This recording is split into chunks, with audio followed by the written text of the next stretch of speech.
Do's and don'ts after an ACL surgery. Hello everyone, I am Dr. Ayushi from Physiotherapy Department, Team Ortho Sports. ACL surgery करवाने के बाद आपको क्या क्या चीजें करनी चाहिए और क्या क्या चीजें नहीं करनी चाहिए, आज मैं उस टॉपिक के बारे में आपके साथ बात करूंगी। सबसे पहले हम बात करेंगे कि ACL सर्जरी के बाद क्या छोटी मोटी गलतियां जो पेशेंट करते हैं, कुछ कॉमन मिस्टेक्स जो आपको नहीं करनी चाहिए। फर्स्ट ऑफ ऑल, बैंडेज को किसी भी आपके ACL सर्जरी के बाद घाव के जो एरिया है, वुंड साइट को गंदे हाथों से आपको टच नहीं करना है, ठीक है। एग्रेसिव कुछ नहीं करना है, कोई भी एक्सरसाइज आपको एग्रेसिवली नहीं करनी है। Better to believe in a progression in spite of going for the aggression, ठीक है। बेंडिंग आपको आराम से करनी है, जोर जबरदस्ती के साथ घुटने को खींचना नहीं है। जितना बताया जा रहा है, जितना फोर्स अप्लाई करने के लिए बताया जा रहा है, सिर्फ उतना ही करना है। आपको सबसे पहले कोई भी दिक्कत आती है तो अपने थेरेपिस्ट को बताना है। आपको जो आपका वुंड साइड है, यानी घाव का एरिया, यानी कि आपकी पट्टी, उसे गीला नहीं करना है, उसमें पानी नहीं जाने देना है। पट्टी उतरती है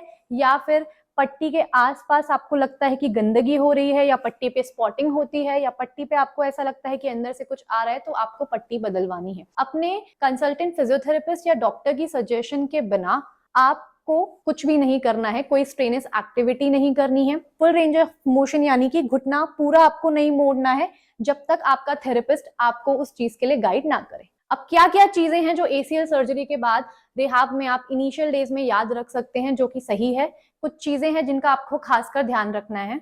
अब किन किन चीजों का आपको ध्यान रखना है? सबसे पहले, सर्जरी के बाद अक्सर स्वेलिंग आती है क्योंकि पेशेंट एक्सरसाइज करते हैं। कोई भी एक्सरसाइज सर्जरी के नेक्स्ट डे से हम एडवाइस करते हैं कि पेशेंट एक्सरसाइजेस करना शुरू करे। एक्सरसाइजेस के बाद पेशेंट को स्वेलिंग होती है, दर्द होता है, तो पेन और स्वेलिंग मैनेजमेंट का आपको ख्याल रखना है। घुटना सूज जाता है तो आप आइसिंग कर सकते हो। आइसोमेट्रिक से आपको लोडिंग शुरू करवानी है। आइसोमेट्रिक में आ जाते हैं आपके स्टैटिक कॉर्ड्स। आपको ग्राफ्ट साइड यानी you should not pay attention towards the donor side, ठीक है। उसके एक्टिवेशन पे आपको ज्यादा ध्यान नहीं देना है। वेट बेयरिंग कितनी करनी है, कैसे करनी है? अनसपोर्टेड वेट बेयरिंग आपको बिल्कुल भी नहीं करनी है। अगर आप कंफर्टेबल नहीं है, कॉन्फिडेंट नहीं है, तो make sure you won't walk without the help of crutch, support और वॉकर। एक आपको ध्यान रखना है कि घुटने का जो रेंज है, जितना आपको बताया जा रहा है इनिशियल डेज में, उतना ही रखना है। दूसरी बात, पैर को आपको जब आप देखें तो पैर आपका नीचे से पूरा सीधा होना चाहिए। लैग का आपको खासकर ध्यान रखना है। इनिशियल डेज में आपको लैग करेक्शन पे काम करना है, स्वेलिंग पे काम करना है, दर्द पे काम करना है। बेसिक एंकल टो मूवमेंट्स हम करा सकते हैं इनिशियल डेज में।